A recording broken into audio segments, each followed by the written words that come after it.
സങ്കീർത്തനങ്ങൾ 2-ാം അധ്യായം. കർത്താവിന്റെ അഭിഷിക്തൻ. ജനതകൾ ഇളകിമറിയുന്നതെന്തിന്? ജനങ്ങൾ എന്തിന് വ്യർത്ഥമായി ഗൂഢാലോചന നടത്തുന്നു? കർത്താവിനും അവിടുത്തെ അഭിഷിക്തനുമെതിരെ ഭൂമിയിലെ രാജാക്കന്മാർ അണിനിരക്കുന്നു.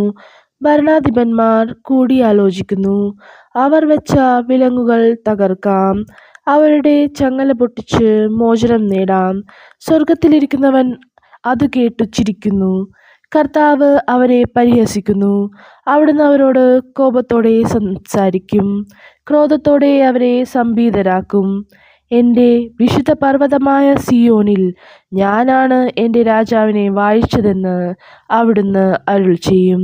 കർത്താവിൻ്റെ കൽപ്പന ഞാൻ വിളംബരം ചെയ്യും. അവിടുന്ന് എന്നോട് അരുളിച്ചെയ്തു, നീ എൻ്റെ പുത്രനാണ്, ഇന്ന് ഞാൻ നിനക്ക് ജന്മം നൽകി. എന്നോട് ചോദിച്ചുകൊള്ളുക, ഞാൻ നിനക്ക് ജനതകളെ അവകാശമായി തരും. ഭൂമിയുടെ അതിരുകൾ നിനക്ക് അധീനമാകും.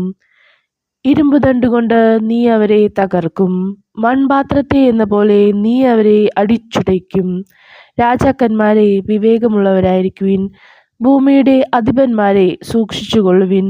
ഭയത്തോടെ കർത്താവിന് ശുശ്രൂഷ ചെയ്യുവിൻ.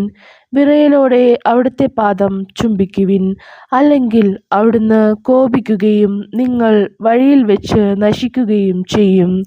അവിടുത്തെ കോപം ക്ഷണത്തിൽ ജ്വലിക്കുന്നു. കർത്താവിൽ ശരണം വയ്ക്കുന്നവർ ഭാഗ്യവാന്മാർ. കർത്താവിന്റെ വചനം. ദൈവത്തിന് നന്ദി.